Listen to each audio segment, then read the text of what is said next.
discuss labor's bargaining power, and I think it's in that context of bargaining power. That's a measure of how much structural power workers actually have. We'll get into that. And it's not an abstract idea. It's about understanding capitalism, again, the way Marx did, in order to, or the way Marx attempted, in order to more effectively organize workers, in order to gain power at the workplace and also be a more class conscious and revolutionary subject.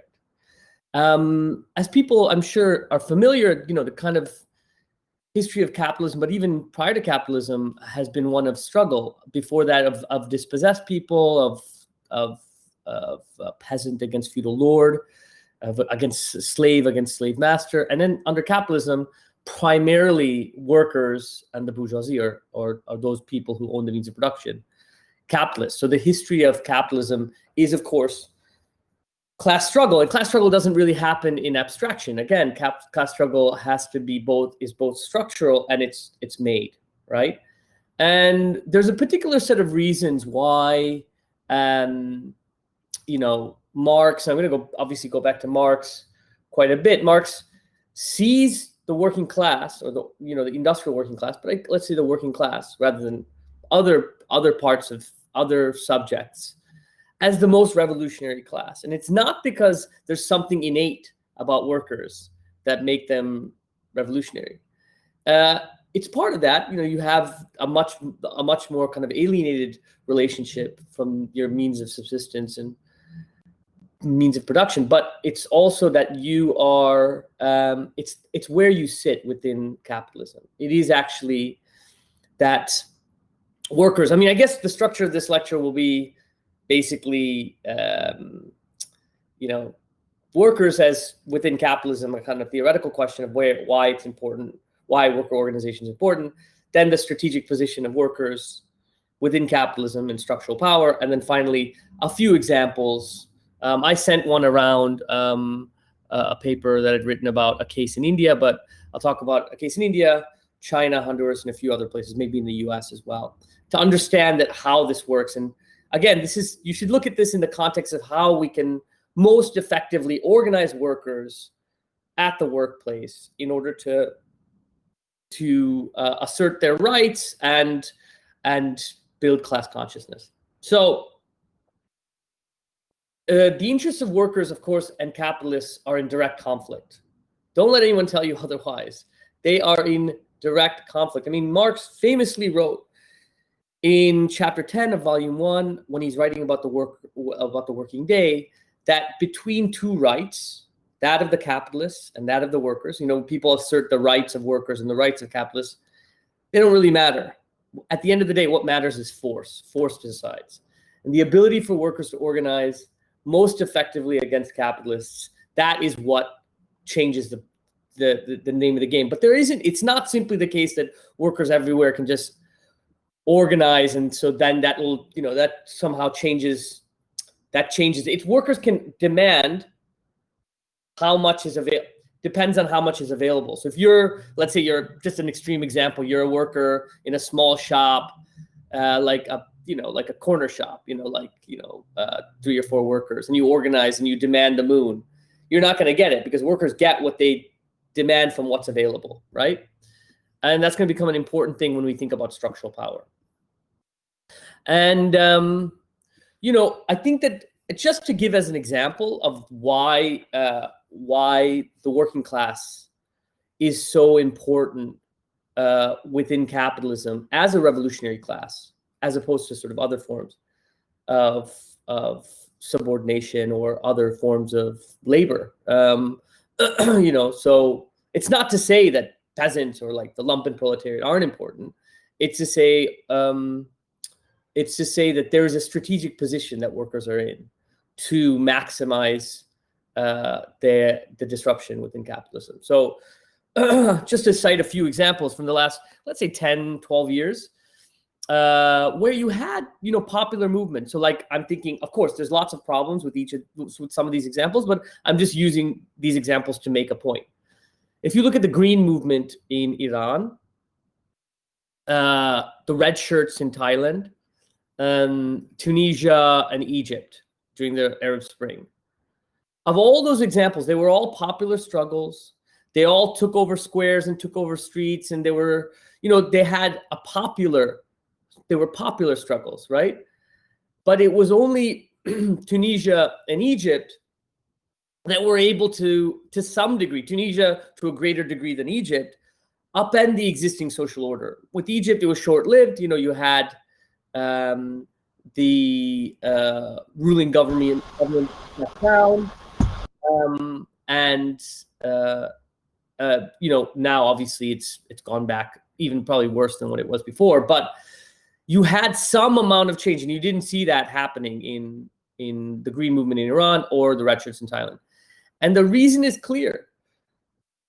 After a few weeks in Egypt and Tunisia, because they had an organized working class that hadn't been entirely smashed, they could call a general strike. And what happens when you have a popular movement meet a general strike, or workers are going on strike within capitalism? It basically shuts down the levers of accumulation and brought the country to its knees. So the most effective mechanism of organizing within capitalism is organizing the working class. So that's why people often try to make, like I see often in the US and parts of the kind of urban intelligentsia in India, making arguments about why we should organize the most marginalized in society. Of course we should organize the most marginalized. And that there's the same thing about organizing the most marginalized as it is organizing the working class. It's not. That one is far more effective in shutting down the levers of capitalist accumulation. And that's important to think about when we think about structural power. Again, this isn't to say people shouldn't organize other workers. We should be organizing the widest layers of society. But it's important to think about these questions when we're, there's a reason why the struggles in Egypt begin in Makhala Kubra, which is a textile area that has lots of textile production, and has always been quite revolutionary because of their position within capitalism and within the production of a big part historically of the Egyptian economy, which is Egyptian cotton. So anyways, now that we've established the importance of the working class, I think it's important to try and think about different forms of power, right? If you're an organizer, it's important to understand mapping these forms of structural power so that you can understand your enemy, really, which is capital, and which is the capitalists, right? So there are forms of power, two primary forms of power, and there's people that have written extensively about this. I'm thinking particularly of the late Eric Olin Wright, but others as well, Beverly Silver, etc., if people are interested. But there's structural power, which is the power that a particular worker has in a particular workplace, okay? And then there's associational power. And let's define associational power as the ability for workers, the power that workers get through their self-organization and the actions they take through that self-organization, right? So let's put associational power to one side for a minute. Structural power is the power that if any worker is working in a workplace, how much power do they have simply by the fact that they're working in that workplace or in a particular society? Within structural power, there's two primary forms of structural power, right? And this is everywhere. This isn't particularly the US. This is in India. I've written extensively. This isn't me plugging my book, but if people are interested, this is written extensively across the world in my book, Monopsony, Capitalism, which is actually looking at people in the same sector in different parts of the world. And I'll go through some of the examples a little bit later. But you have two primary forms of power, right? To put it in the simplest form. You have marketplace structural power, and then you have positional power, right? So marketplace structural power is basically how many workers can replace you, right? I don't know how many people are on this talk, but I can't really see. But let's say there's 30 people, and I'm an employer, and I have I have one job to give. And I'm all of society, let's imagine. And there's 30 people competing for my job. And because, let's say there's no welfare state, they have no other means of subsistence. So they either get this job or their children starve or whatever. Not whatever, or their children starve. And so that desperation means that I can put the wages down. So their structural power is less. Now, let's say there's 15 people looking for that job. Their structural power will be more than if there's 30 people looking for that job. Now, if there's 100 people looking for that job, it might be even less, because if you have 100 people, you have more people willing to, be on that auction block to sell their labor power, right, through wage slavery. And so that means that I have greater bargaining power over them. Like a perfect example of this, and I cited this in the last SFI talk, is when my family's from Bangalore, and I mean, just fairly middle class or upper middle class, whatever. And they have people doing like cleaning and cooking and stuff in their house, like most of the elites in India. And they, some relatives were complaining. They were saying, oh, we can't get any good help in town anymore. It's really bad. They talk back to us. And the reason that is clear, right? You have a labor shortage, which is the number of people who have the ability and the wherewithal and the willingness to do those jobs for the prices that people are willing to give. So as that happens, then you have an emergent middle class. It means it's eating up that reserve army of labor, the reserve army of unemployed. So when we say, for example, when we talk about the working class, we're not talking about just workers. We're talking about the unemployed, because the unemployed are putting pressure on the existing working class. They're potential workers, right? We're talking about all the sections of people that are in the process of wage labor or in the process of getting into wage labor, etc. So what you see is that you have, sorry, let me close this. What you see is that you have, as you had a flood of that kind of reserve army of labor, you saw greater bargaining power, greater power to the employer versus the employee, right? So that's a market-based, marketplace bargaining power. Another example of this is through the social wage. So I remember I'm revealing my class position, which is fine, but I was in Bangalore years ago, and I was in some like bougie gym, and I never talked to these people in these gyms, but there was some industrialist, which is like basically in India, that means you just inherited a bunch of money from your parents. Anyways, he was like, I'm an industrialist. So he was like complaining to some other bourgeois industrialists at this gym. I was overhearing their conversation. He said, oh, because Tamil Nadu had just introduced the 1 rupee rice. And a lot of the working class in Bangalore are from Tamil Nadu. And I think it was 1 rupee rice, yeah. And they were complaining. They were like, oh my God, we're losing all these workers. They're going back to Tamil Nadu because they want the 1 rupee rice. And I'm like, and I was so horrified. I was like, so you're telling me, I just interrupted their conversation. I was like, so you're telling me that all it took for these poor people that you employ was 1 rupee rice for them to travel back home. So basically what that meant was that you were giving them just enough to subsist, just enough for them and their family, them and their children to eat. And so what that tells us is that it reduced basically as the social wage goes up. So if you have a welfare state that gives more resources to someone, then that means that the reserve army also falls. So it is also in the interest of capitalists to have a low social wage as well. Generally, it depends, right? It depends. You don't want lots and lots of unemployed people without work, because that again threatens the existing system. So you give them enough to subsist on, but also you don't give them enough that it eats in too much into the reserve army and lowers the bargaining power of the employer. So that's one form of structural power.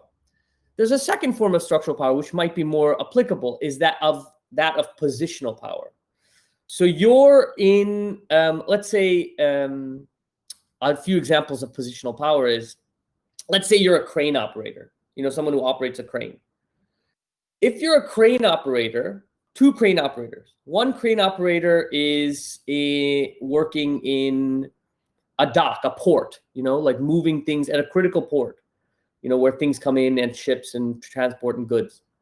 And another crane operator is working in some warehouse in the middle of nowhere, and moving things that may have come from the port in and out of the thing. Both are operating cranes. The former, the one that works at the dock or the port, has much more structural power without even any organizing than the one who's working at the warehouse. So why is that?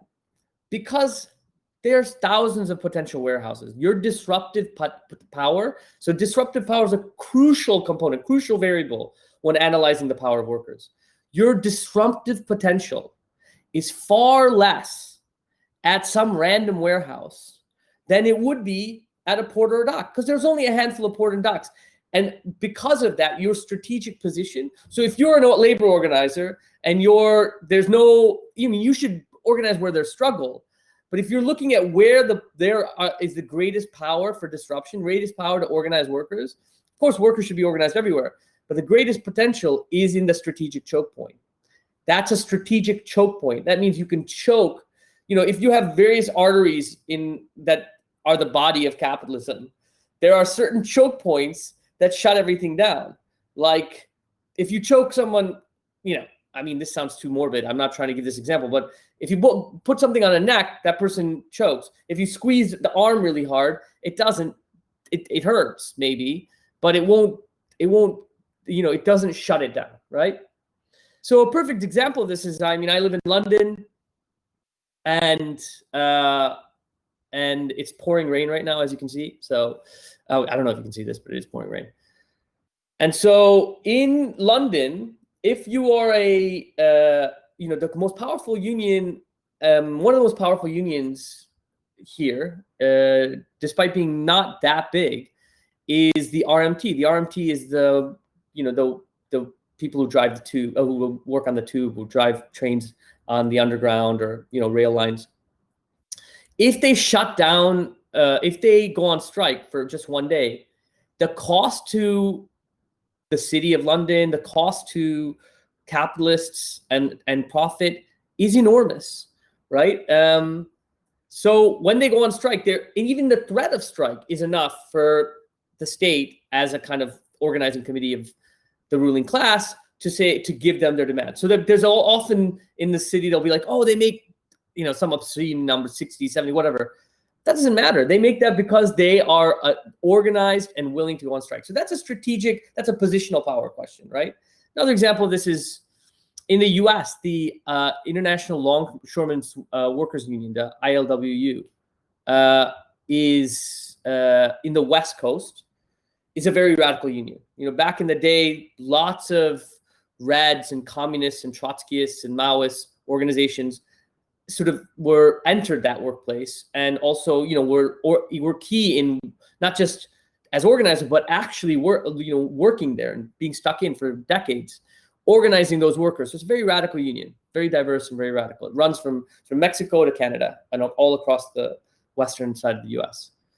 During the 1980s, they famously refused to move goods for long periods of time in opposition to apartheid South Africa, in solidarity with the struggles of Black people and the ANC and others in South Africa, in their struggles against the apartheid regime there.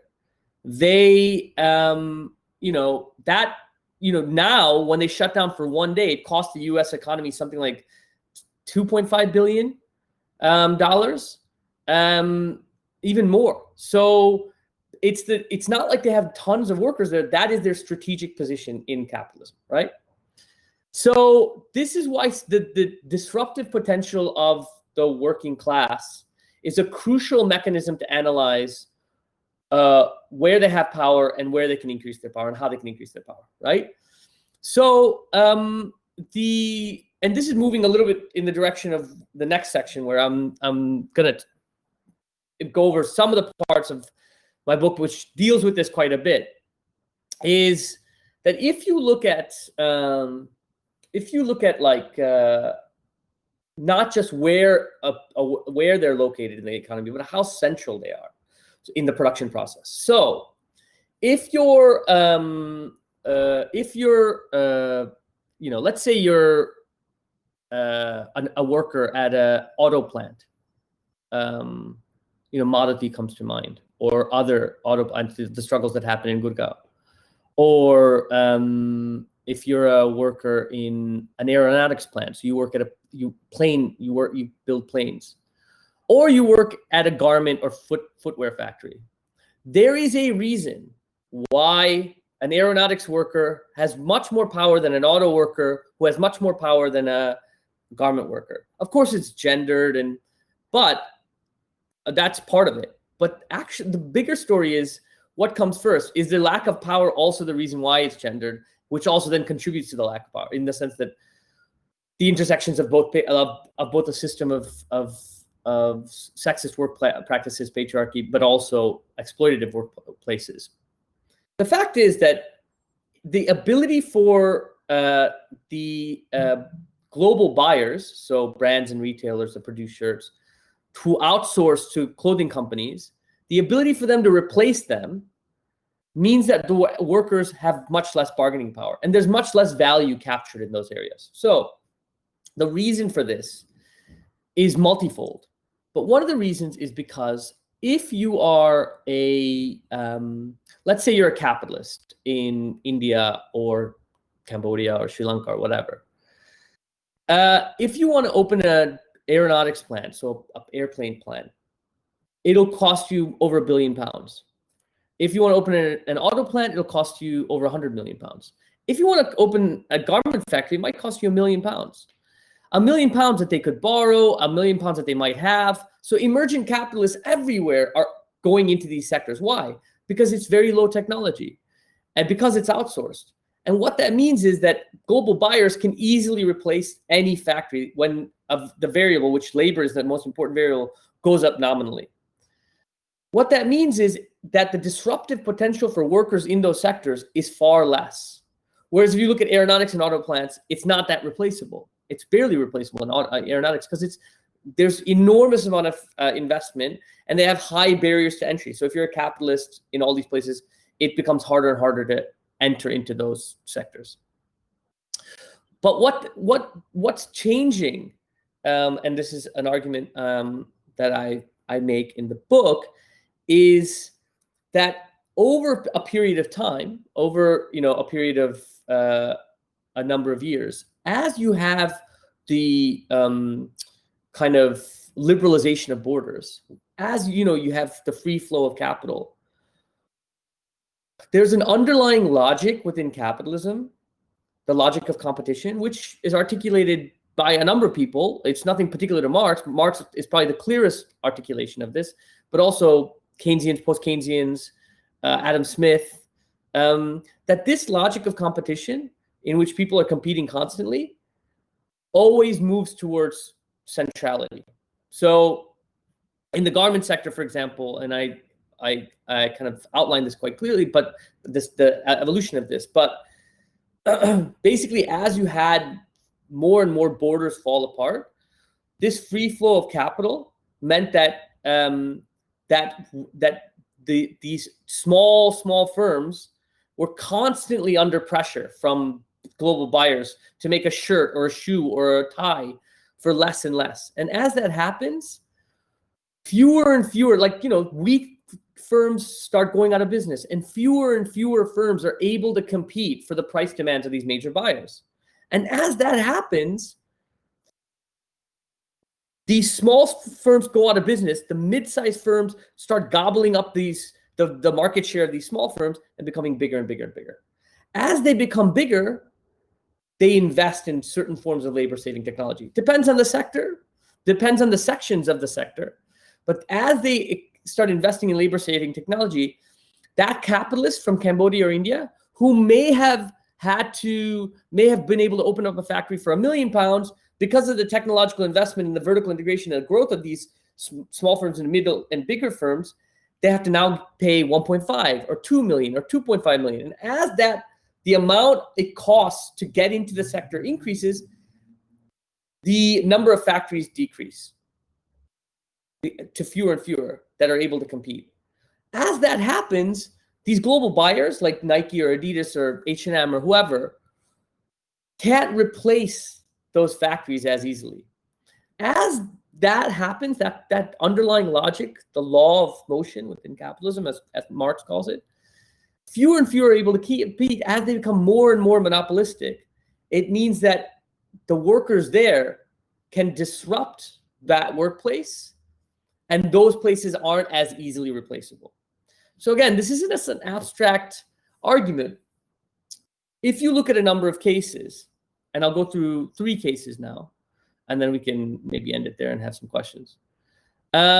So if you look at, there's a case of the largest shoe producer in the world, known as Hue Yen. It's a Taiwanese firm that they had a number of factories in the Pearl River Delta region of China. So that's Guangzhou, Shenzhen, Southeast region, highly productive, right? Highly productive region. 20, 25 years ago, they were amongst a sea of other footwear factories. They started becoming they grew and grew and grew for a number of factors that I outlined, but basically they become huge for the factors that I outlined here primarily.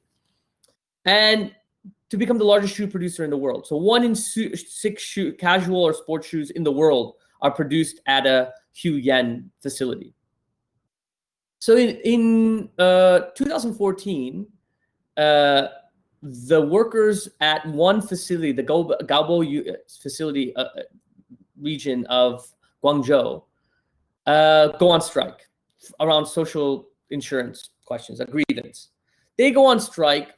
All of a sudden, it spreads. 2 weeks, 50,000 workers. It's the largest private sector strike in Chinese history. Now, that's interesting in its own right.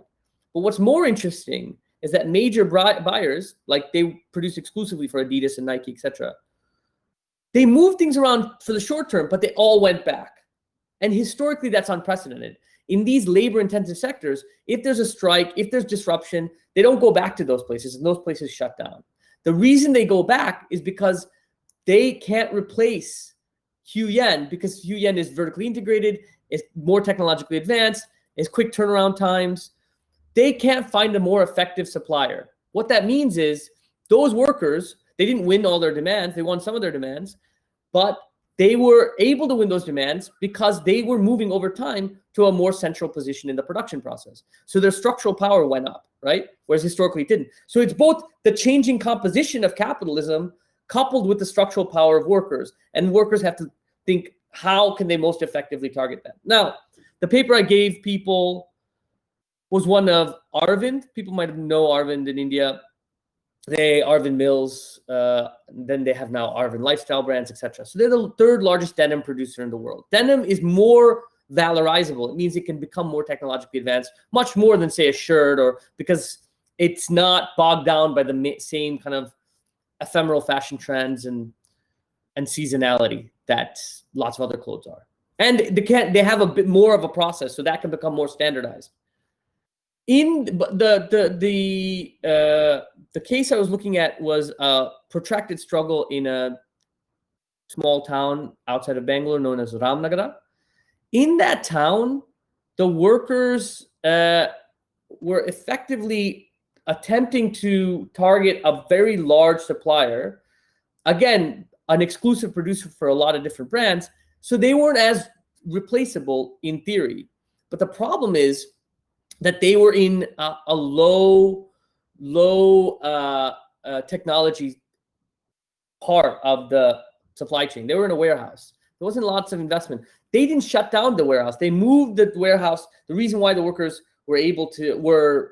didn't get replaced, and none of the contracts, so like major buyers like Gap and like Calvin Klein that contracted with Arvind, didn't replace them, but the workers were still undermined because they moved the function of this warehouse from a core function, which was a pressing warehouse, which is they produce clothes and they send it out, to a returns warehouse. So when workers disrupt, at a returns warehouse, which is, I don't like this shirt, I send it back. It goes back there, and that moves from a core to a peripheral function. So they went from a higher structural power to a much lower structural power. And the employer, Arvind, was able to effectively undermine the struggle by doing that. But what it reveals to us is that this is actually, you do see a changing composition in capitalism, that these workers are able to, that workers are more effectively able to target large employers, whereas historically they didn't. But those employers are now also able to undermine the workers. And similar example in Huyen, during the strike, workers had more power because they had more disruptive power, but that employer, because they're larger, was able to, get provincial, they had more power over the provinces. They were able to garrison the workplace. They were able to militarize the workplace. They were able to replace those workers. So the workers also, the employer also has more power, but because they're more they have a higher degree of monopoly power. The last example I'll give is Fruit of the Loom. Fruit of the Loom is the third, or is one of the big three in terms of undergarments. Undergarments can become more standardized. Again, men's undergarments over a long period of time hasn't really changed that much and isn't seasonal. So you can standardize it, right? If there's more consistency in the production process, you can standardize it. Whereas like a woman's blouse, for example, fashion trends and seasonal concerns means that it's basically always remained labor intensive, right? That makes sense. Because of that standardization in Honduras, there was a struggle of workers in, first it started at Jersey de Choloma, then in the Choloma region of Honduras, then Jersey de Honduras. A number of women, these were all basically driven by women, these struggles. A number of women wanted union recognition. They demanded it. The factory shuts down. There's a global campaign. The reason why they were able to win at those factories, and this is basically the only union recognition recognized factories in the world. It's the entire supply chain in Honduras. They're the largest private sector employer in Honduras. This is Fruit of the Loom. They capitulated all the demands. The workers there make about 17, 19% more than any other workers in the garment sector in the region. They get free lunch, free transport. This is all negotiated through their union contract. And the way they were able to do that was precisely because the production process of these clothes, because they were so standardized, the employer, Fruit of the Loom, vertically integrated. Because it was standardized, it became more cost effective for them to vertically integrate it. It means they didn't outsource it. Because they didn't outsource it, they couldn't replace those workers. Because they couldn't, those firms, because they couldn't more effectively replace those firms, even though they attempted to, then that meant that the workers had more disruptive potential. And then there was a global campaign to boycott Fruit of the Loom and their subsidiaries, Russell Athletic, that cost the company $55 million within 6 months. And the employer then capitulated to the workers and recognized the union. So this is just a brief and quick and dirty explanation of how workers can effectively organize and how we can organize with workers, in solidarity with workers, by understanding the potential for disruption and the position of those firms and in the supply chain. I think I don't really. I guess the real question is that there are constant means and mechanisms that the employer uses to individualize the position of workers. Our role really, if we're interested in organizing workers, and if we see ourselves as sort of revolutionaries who are interested in changing society, changing capitalism, then what the purpose is both to look at where workers can maximize their power and disruption, but also how we can build consciousness wherever workers are, or wherever peasants are, wherever people are, to build consciousness. So I'll end it at that. Thank you. Okay, wait, I see some questions here. Sorry, I just didn't, questions. Okay, should I go through the questions? Okay, I'll go through the questions, okay. So Anujit says, In India, the informal sector employs the maximum number of workers. And since there's no common roof, organizing workers are getting difficult, is getting difficult. In such a context, do you think the structural power is weakened? Well, there's no real, one second. There's no real definition of what formal and informal means. Of course, workers in informal sectors, so, you know, sort of those outside of the rules and regulations that nominally affect workers in more organized sectors or formalized sectors is less. I mean, that's just, if you're an informal worker, because of where you are in society, of course, that's an indication of your weak bargaining power, right? But it's the associational power, so the ability for workers to organize themselves even in informal sectors. I mean, prior to the emergence of the welfare state or regulatory bodies in the welfare state, everybody was an informal worker. I mean, you look at the U.S., the history of the U.S., the formation of the CIO, Congress of Industrial Organizations, was that they maximized power through disruption and self-organization of the working class. If you look at, you know, I think of like the Indian examples prior to capitalism, right? Like, or, you know, I'm quite critical of subaltern studies, but Guha's text, Elementary Aspects of a Peasant Insurgency, about pre-capitalist colonial peasant organization, they weren't formal, they were informal, but they maximized their ability to organize and assert their power. Another example of this is, you know, when lots of people have written about this, but I mean, Marx, but also E.M. Wood, about what happened in Europe. For example, what happened in Europe or in England, for example, in the 1300s when you had the bubonic plague. Bubonic plague happens, 50-60% of the peasants die, 30% of the feudal lords die. When that happens, you have a situation in which the fundamental bargaining power of workers, of the peasants, change. So if you have half the peasants die, half the workers in, let's say, a city die, like, let's say Bangalore or Delhi or whatever, all of a sudden what will happen is that you have an incredibly high bargaining power for the people that survive, right? Because the reserve army falls. So that fundamentally alters, that change really triggers a lot of changes in English society, peasant-tenant relations, which forms the basis for why one argument is, and one dominant argument known as political Marxism, helps contribute to the emergence of capitalism. And there's a number of reasons for why that happens. You know, there's a lot of people that have written about this. Look up political Marxism, look up E.M. Wood, but yeah, there's a reason why that happens. And these weren't formal, these are informal workers. So the idea of formal, informal, of course, it's helpful to have, like, you know, contract labor law and other things that you can assert over an employer. But ultimately, the ability of workers comes through the ability of workers to, but also comes through their assertion at the workplace. And there's an innate desire, sometimes formality also, and I'm not talking about this flippantly, formality does, or recognition, let's say,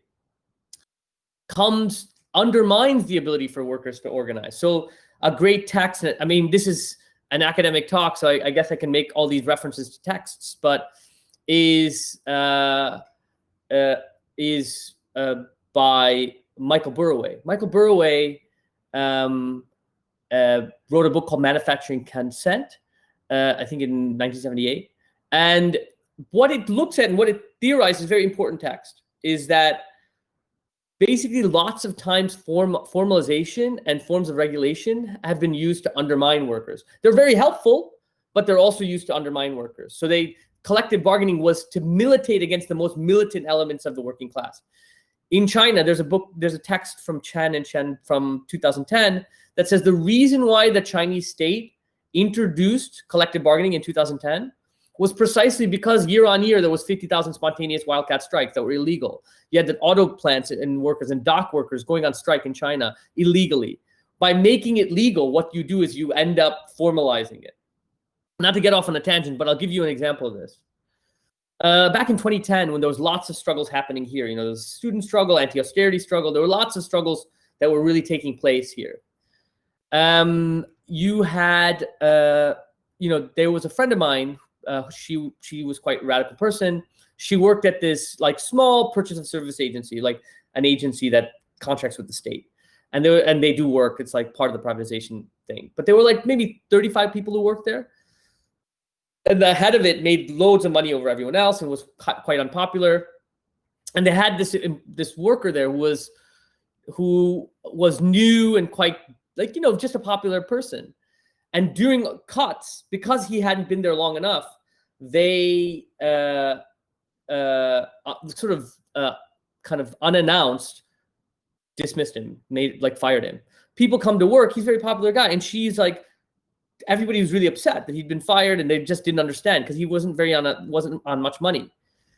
And she was like, you know what? We shouldn't work here. Like, if they could do that to him, they could do that to us. We should, refuse to work until they rehire him because the CEO makes so much more money. So they all of them go and stand outside the workplace. They're like, you know what? That's right. We're not going to work here until they hire him. And so the employer doesn't call the police, doesn't call the state, doesn't call the military. The employer calls the trade union, and the trade union representative sort of waddles down the street because it was the office was in central London, was not even that far. Waddles down the street, says, congratulates everyone standing outside the workplace, says, "Oh, well done." Pats them on the back, says, "You know what? You guys really stood up. This is what real solidarity is. You wildcat strike. You struck without even announcing. You just went on strike, not even through a formal process.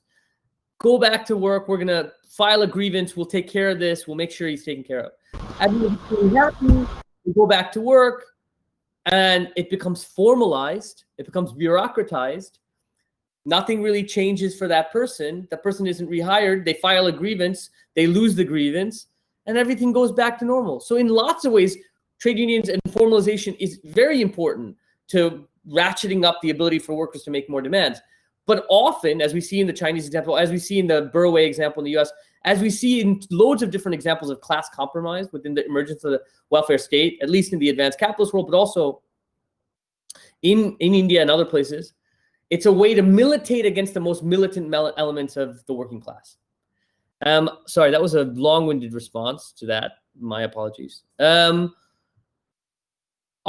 Roy says, "I think the collective bargaining power for the poor can also be realized using the associational power arising from collective political organizations. So is there a need for a trade union to articulate the structural power of workers, of labor?" Yeah, I mean, I didn't go into associational power because it's fairly, I thought, maybe I should have gone a little bit more into it. But yeah, structural power isn't the only way workers have power, obviously. Structural power is an analysis of where workers have power within capitalism, but associational power is the ability for that's real power. It's like, it's not like neoclassical economics. It's like, oh, workers get what they deserve. It just trickles down to workers. It's that workers get what they deserve, but workers get what they demand based on what's available, which means if you are, if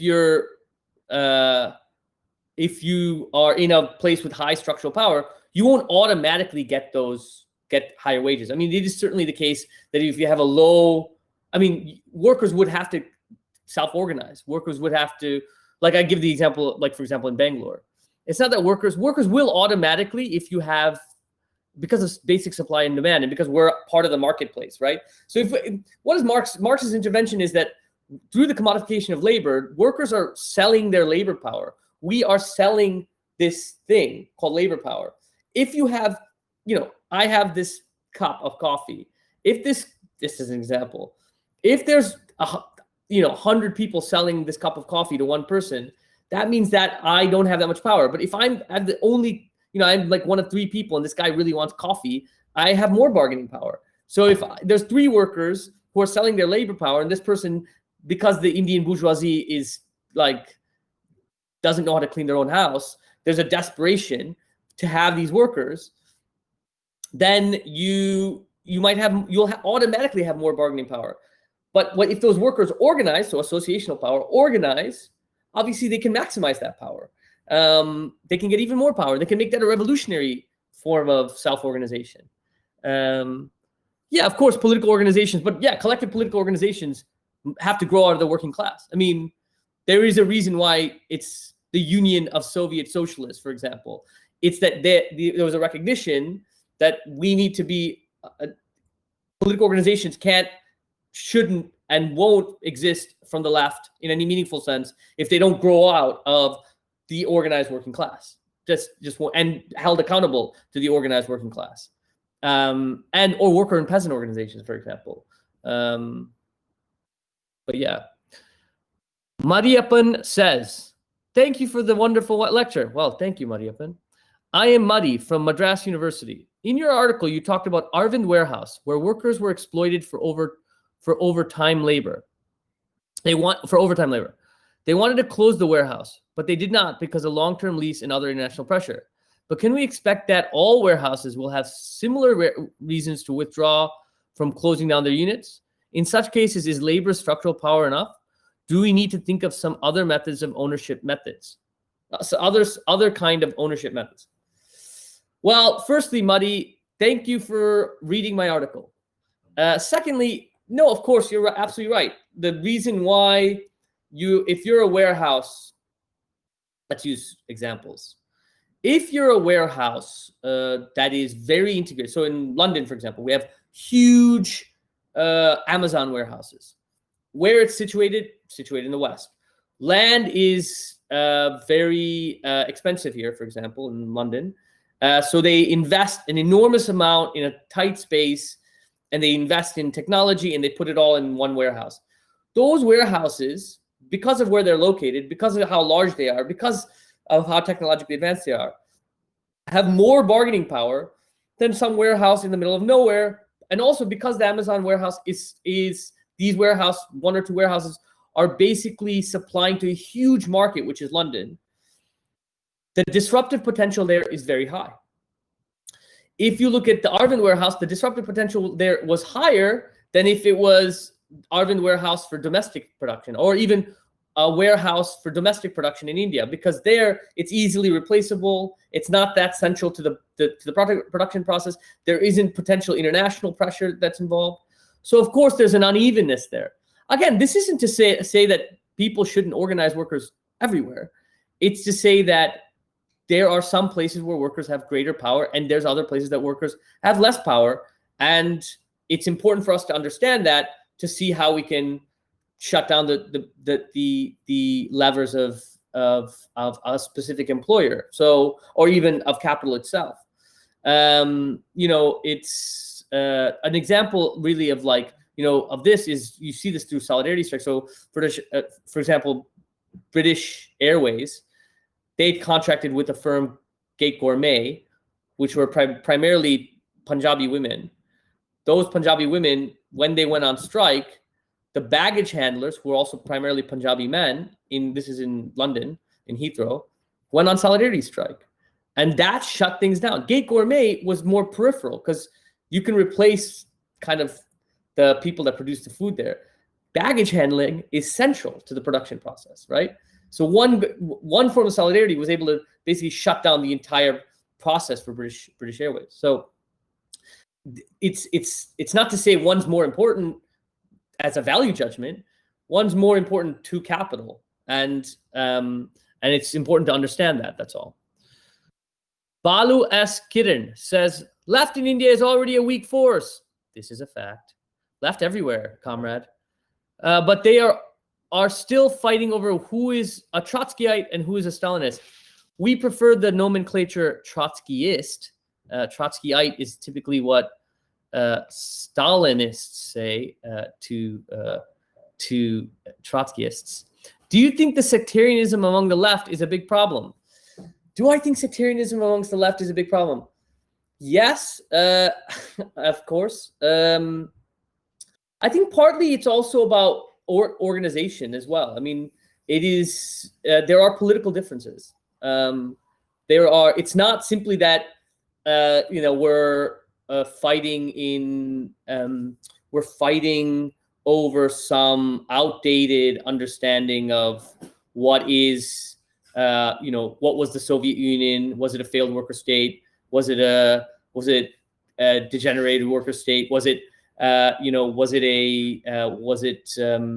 state capitalism? These debates aren't they might feel outdated, but there are very real differences between Stalinists and Trotskyists.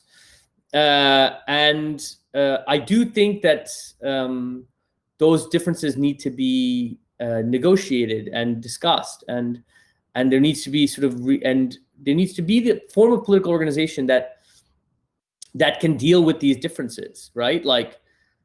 But you look at examples of these kind of refoundation organizations. For example, an example of this is Syriza in Greece, that took power in about 5-6 years ago, was a coalition of Maoist, Trotskyist, left organizations, but the dominant group there were Eurocommunists organization known as Synopsis Mos in Greece.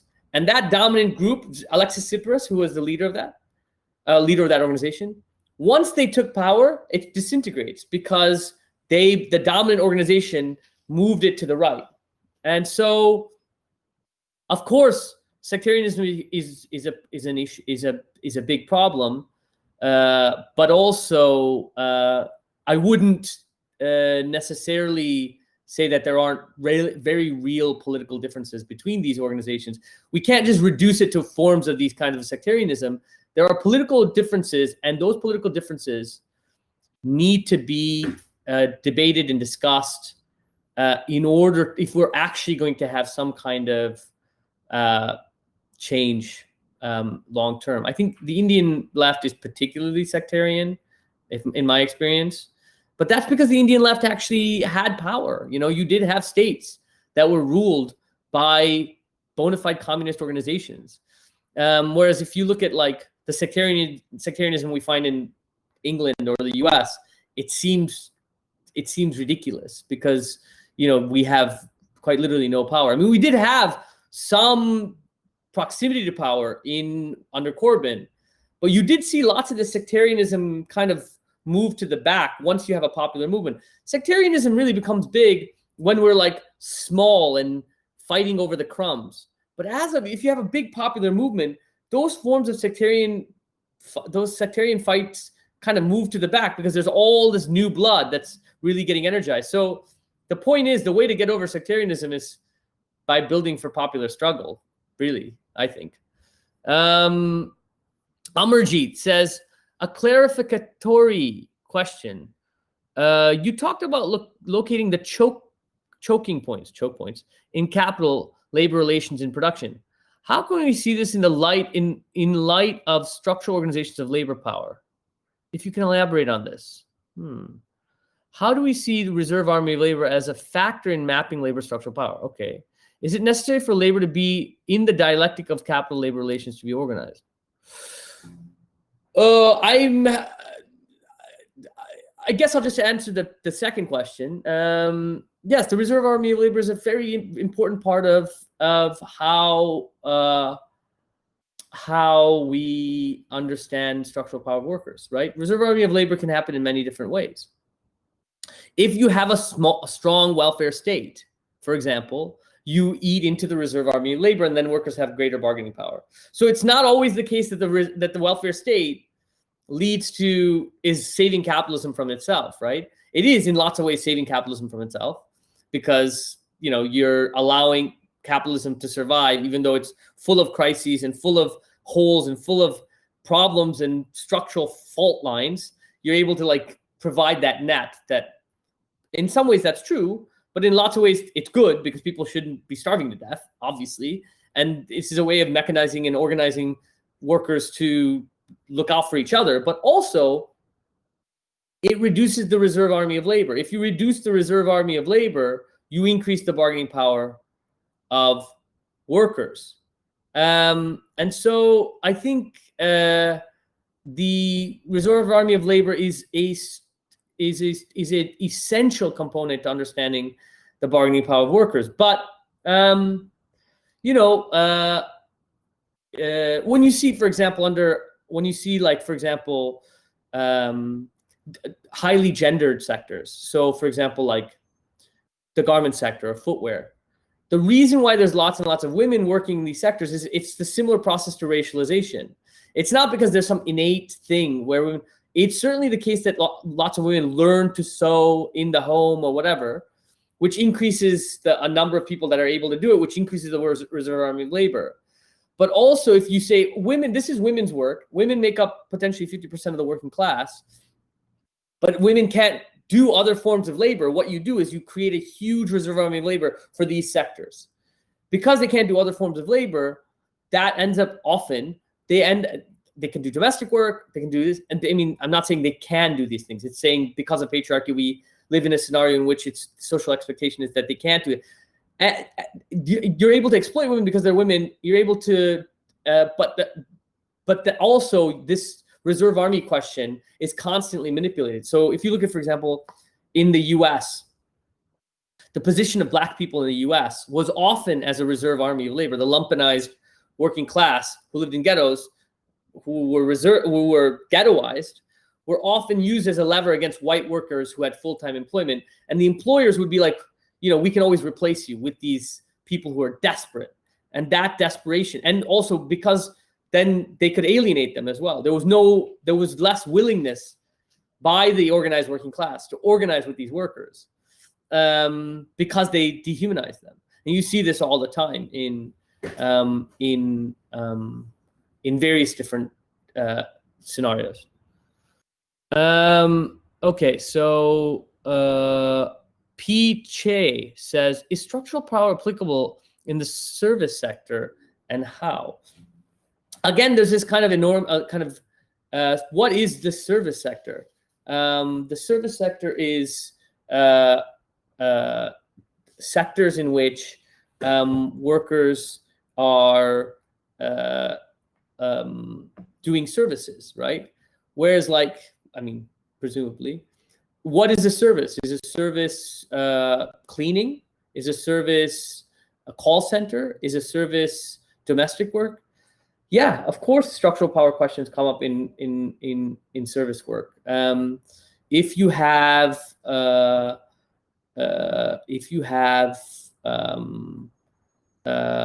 like workers in a call center workers, because of the changes, so say, for example, more and more workers are learning English, right? As more and more workers learn English, you have a bigger reserve army of labor. As you have a bigger reserve army of labor, and let's say more and more companies are able to access, those potential companies are able to access this technology, and the technology isn't advancing. That means more and more firms are able to come into the sector, which means that you have as global contractors are contracting with these sectors, if they have more and more people they can choose from, firms, because they have access to this technology, because the barriers to entry is lowering, that means that the disruptive potential of workers also reduces. If more and more workers are coming into those sectors, it means that because they can now speak English, it means that you're reducing the bargaining power. And I imagine, and I'm not an expert of this, the bargaining power of workers in these sectors have reduced since the 90s in the places where they're biggest. Now, if you look at say, let's say you're a cleaner. You're a cleaner working at some bourgeois person's house in, I don't know, someplace in India. Your bargaining power is less than if you were working at an employer who was a big employer and you're a cleaner there and you're working at a cleaning firm that's contracted there, or you're working directly there. You can organize those workers and potentially have greater disruption. Still, your bargaining power is less than, say, like someone else who's working there. So let's say the underground in London. The cleaners in the underground have less bargaining power than the drivers, obviously. But they have more bargaining power than cleaner who's working in some random, like, small little shop or something. Because it's more central, right? You're able to have greater disruptive potential. So that I guess I hope that disruptive, that there are a few quality, like these are, I'm simplifying this a lot, but there are a few key variables or indicators of structural power. Let me see. So the next question, Sukumar.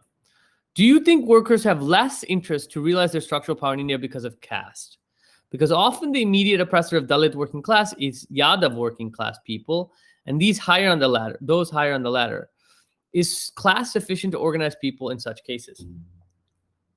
Of course, there are forms of, I don't want to reduce caste to race, and I don't want to reduce race to caste. They're different formulations. I think they've recently tried to like a converging of these ideas. There's this Isabel Wilkerson book that's trying to, and I think she doesn't do a good job at it. But I think that because, I'm not an expert of caste. I do know that in my experience, of course, caste makes self-organization very difficult, and it's a pre-capitalist phenomenon. It's not like race that's a capitalist phenomenon.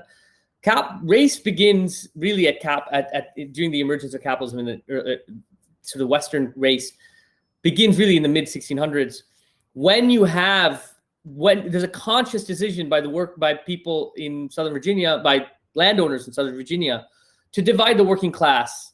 And so they have the creation of the invention of whiteness, as Theodore Allen calls it, and the invention of blackness. And this position is to subordinate one to the other, even though they're all workers at that point. And you have some enslaved people, but they were basically just below the indentured servants who brought from Ireland and other places, and even indigenous people.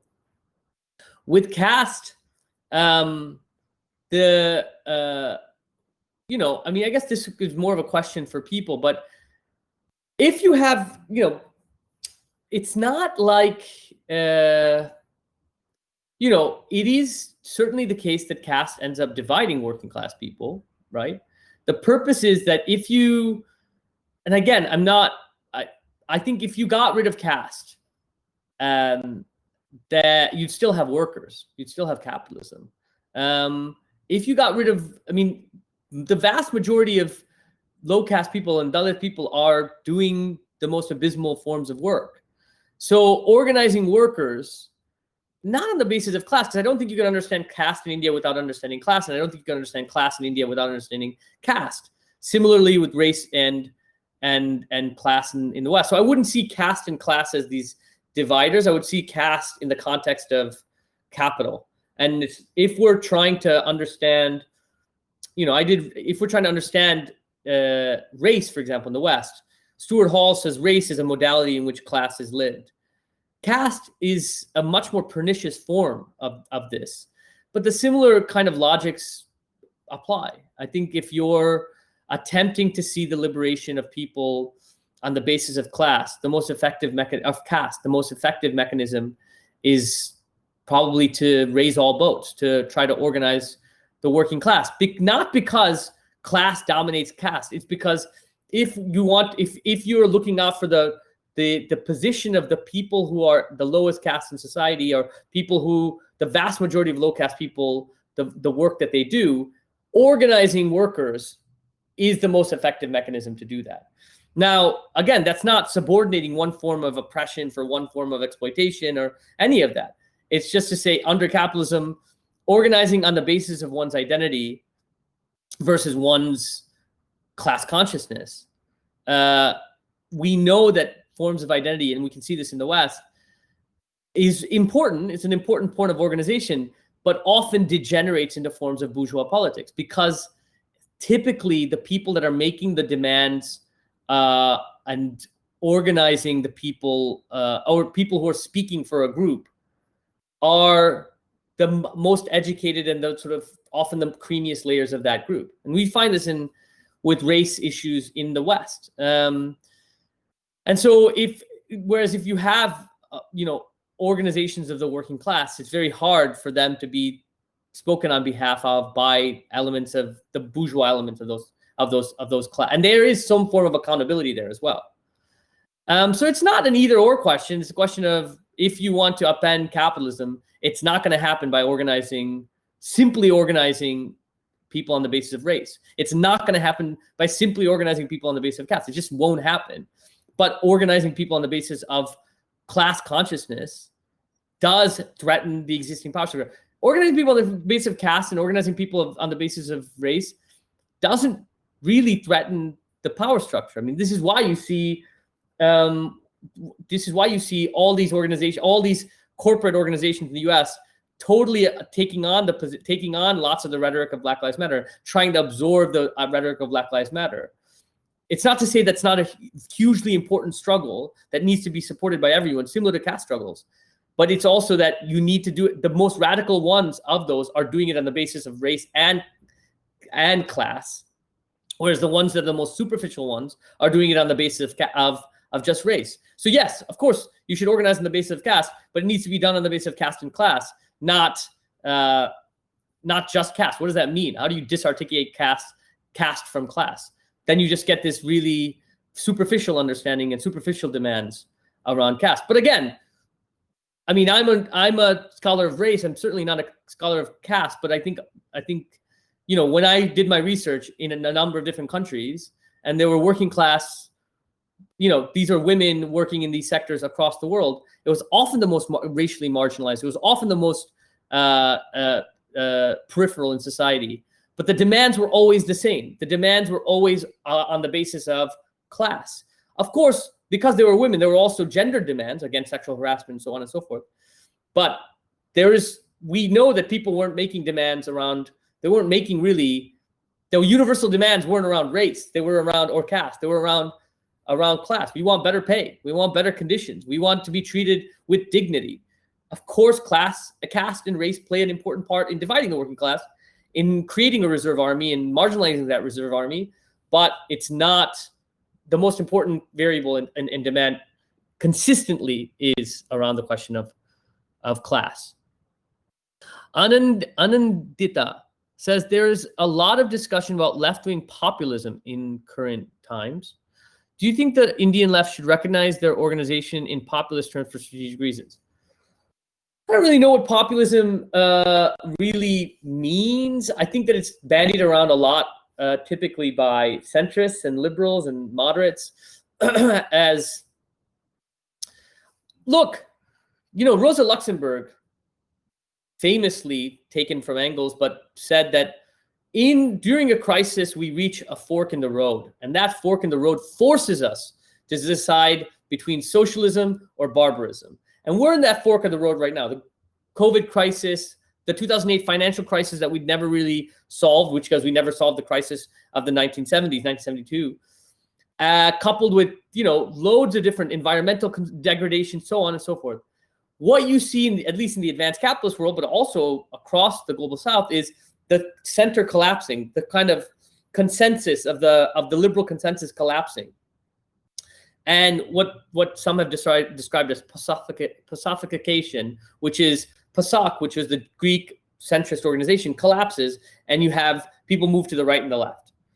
And because people don't want the status quo. Look at the US. The US, Trump and Bernie, and the people, and here was Corbyn, or right-wing, there's lots of reactionary politics. And the center is kind of desperately trying to hold on to power. They say, oh no, the left-wing populism and the right-wing populism. Populism, for me, is the only direction that the left-wing populism is the only direction we can go in. And that doesn't mean that we undermine our own politics, right? There is a reason why liberalism, and I would posit, just for simplistic terms, liberalism versus forms of populism from the left and the right. Liberalism is the most ideological of all the forms, all the ideologies, because it is basically the lubricant of the status quo of capitalist accumulation. It's the culture of capital, right? Liberalism. Fascism is, less ideological than liberalism, in the sense of, let's say you're a worker, you're a white worker here. There's high unemployment, your family's desperate, you go to the unemployment line, and it's long, and half the people in that line are black and brown, right? And then someone comes along and they say, you know what? we need to get rid of those black and brown people, and you're halfway there, and you can feed your family and you can feed yourself. And that person doesn't have to be a racist to say, I want to get to the front of that line. That's less ideological than liberals saying, yes, black and brown people, good for the economy. We're not going to care about your minimum wage. If you believe that these people aren't good for the economy, you're a racist. That's more ideological because it's bullshit. The point of the left is to say, it's not the fault of migrants, it's the fault of the bosses. Let's work together to fight the bosses. That's less ideological because people know, you go to a workplace, it's like sulfuric acid to racism. Because you go to, and this is to answer the previous question, you go to a workplace, you might have a low caste person who's your boss. You might have a black person that's your boss. You might have a brown person who's your boss. We see that here over and over again. And you might have a white person or a black person or a brown person who's working with you. And it's become, that's the clearest distillation that this is ideology. This is hegemony. This is just something that is a band of goods that they've told us, that this person is in power, that person is, because when the people that you're working with, you're organizing them, you're realizing that actually your struggles, the person that's exploiting you isn't this identity, it's a class relation.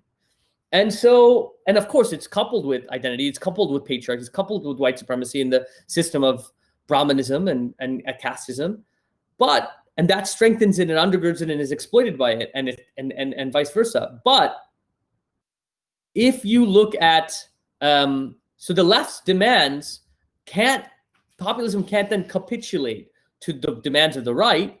It can't say, oh, this is what's popular, so therefore we should choose it. But it should also make clear people need it. When you're poor and you have no explanation for your poverty, you see the rich getting richer. People need someone to blame, right? And we need to, the point of the left is say it's the ruling class, it's the bosses, it's the bourgeoisie.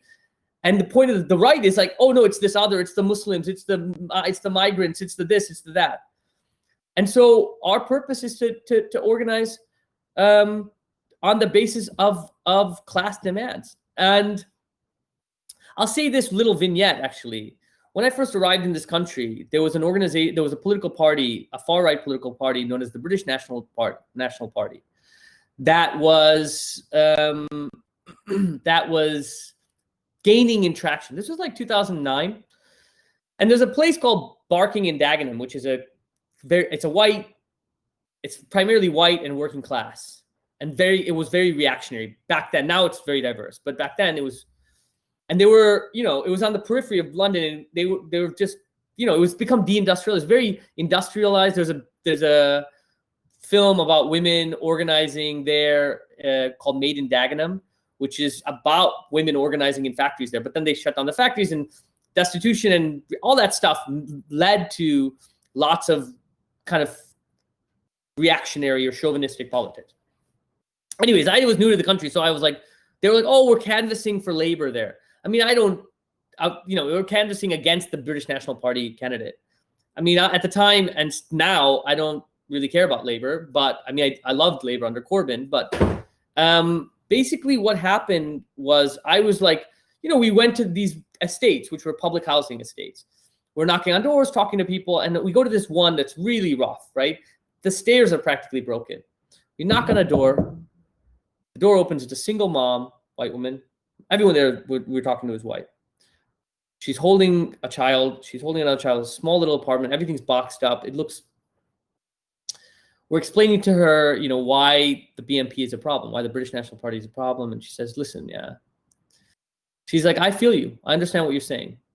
She's like, I've lived here forever. I've put loads of applications to get a bigger place because I have 2 kids now. Across the street, there was a public housing facility that opened up, didn't open up, but was being remodeled. And most of the people that got that housing were migrants from other places. And she was like, you know what? I don't even care that they were. It's cool. Like, I'm sure they're very nice and kind people. So, this is, again, fighting over the crumbs. But then she says, you think this place looks bad, but a few weeks ago, a couple of boys came over and they They cut the lawn, they put new lights in, they painted this, they did that. And then they called us to a meeting. And it was the British National Party. And everyone from this building went there. And most of the people in this building appreciated what they did and recognized that nobody's paying attention to us. The point of the left isn't to give treats like this. The point is that people want bread and they want roses too. We have to organize people where they're at, and we have to meet people where they're at. The Black Panther Party had this process of mutual aid. They said, we want to politically educate people, but people need food. The people in the Black Panther Party in the 1960s that organized Black people, revolutionary Marxist organization, they did a breakfast and lunch program, and they taught kids at the breakfast and lunch program because people need food. People need the resources. You meet people where they're at, and then you formulate politics off of the basis of that. You have to understand power. You have to understand people's demands. You have to understand where the right is, because in India and in other places, the right has been organizing for, out hustling us, and it's terrifying. And so, again, a long-winded answer to the question of populism, I think we have to meet people where they're at, but that doesn't mean we capitulate on politics. We don't capitulate on standing shoulder to shoulder with the most marginalized elements of society. Anyways, Dipshita, please. I think most of our questions are already answered by Comrade Ashok. There is no more questions left. We want to say thank to Comrade Ashok for taking such a wonderful class. And there are several things we have spoken. We have spoken about strategic position. We have spoken about social wages. We have spoken about replacement of technology, vertical integration, standardization. And then there are three examples that Comrade has given where empirical evidences he had shown how whatever the argument he was making, there are empirical evidences as well. And also, I think I want to thank all the viewers, all our audience who have taken part in the conversation. They have also asked really interesting questions. I hope Comrade Ashok has also enjoyed being part of this session that we have organized. So with that, we want to thank everyone, to Comrade Ashok and to all the audience for taking part in this session. We are going to do our tomorrow's session right at 11 o'clock. Professor Rohan D'Souza from Kyoto University is going to speak on the future of work, whether education will be needed or not. So I will also, we are going to circulate the reading materials for that just after the session. And also, if there are many other questions that you want to be, you wanted to ask, but maybe for some reason you could not put it here, you can again definitely still mail to us. We'll try to convey it to Comrade Ashok, and if we can get an answer, we are going to also send back to you. So with that, I want to thanks again to everyone for joining us. Thank you, Comrade Ashok. Thank you.